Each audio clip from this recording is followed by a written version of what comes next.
All right, the Christmas holidays are right around the corner. Time to kick back and relax, right? Well, kind of. For a lot of us, there's that little thing called mock exams staring us down right after the break. It's a super tricky balance. I get it. But don't you worry, we're going to break down exactly how you can use this time to seriously get ahead without completely burning out. Okay, let's just dive right in. So, this is the classic dilemma, isn't it? Do you totally switch off and hope for the best? Or do you turn your well deserved break into one long, painful cram session? The good news is that's a false choice. It doesn't have to be one or the other. We're going to walk through a strategy that'll help you turn that cramming anxiety into some real focused confidence. So, here's our game plan. First up, we're going to decode your exam paper so you know exactly what you're facing. Then, we'll nail down the core physics skills you absolutely need. After that, we're going to get some insider secrets from actual examiner reports. And to wrap it all up, we'll check out some seriously cool AI tools that can basically be your 24/7 study buddy. Right, first things first. Before you can win the battle, you have to know the battlefield. A lot of that pre-exam stress just comes from the fear of the unknown. So let's get rid of that. We're going to turn that big, scary mystery into a simple, easy-to-read map.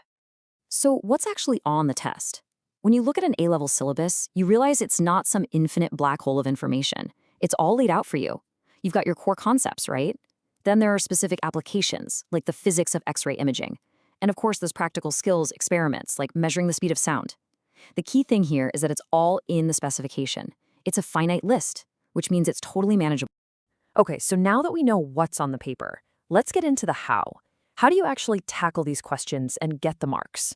Well, it really boils down to two fundamental skills. Think of them as the two pillars holding up your A-level physics success. Let's break them down.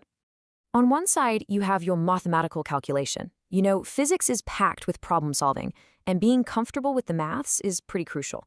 Then on the other side, you've got the practical endorsement. And this is a big one. You don't just have to pass the written exams, you have to pass the practical side of things too. And really, these two go hand in hand. You can't properly analyze your practical results without the maths, and the maths makes a heck of a lot more sense when you've actually seen the ideas in action. Now, I know what some of you might be thinking. Oh no, the maths part. If that's you, I really want you to listen to this. It is 100% possible to crush A-level physics even if maths isn't your strongest subject. For sure. It just means you might have to put in a little more focused effort there. Maybe ask for a bit of extra help when you need it. It's not a deal breaker at all. Okay, what if I told you that you could basically read the minds of the people who mark your exams?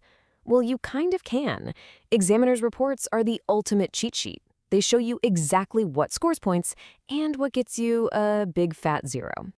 Okay, have a look at this. This is a real answer from a real student. The question asked them to explain the shape of this IB graph for a filament bulb. So the student starts off by describing it, saying it's an S shape, and that Ohm's law isn't followed at higher voltages. On the surface, that seems pretty good, right? But here's the kicker. The official examiner feedback says those first 3 lines got absolutely no credit, 0. So why? It all comes down to one little word, explain. The question didn't ask the student to describe the graph. It's so easy to do this under pressure, you just brain dump everything you know. But the examiner doesn't want to know what the shape is, they want to know why it has that shape.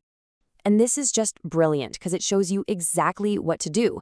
Even with that shaky start, this student still managed to get full marks. How? Look at the second part of their answer. This is where they start talking about the actual physics. As the current goes up, the filament gets hotter, and that makes its resistance increase. That is the explanation they were looking for.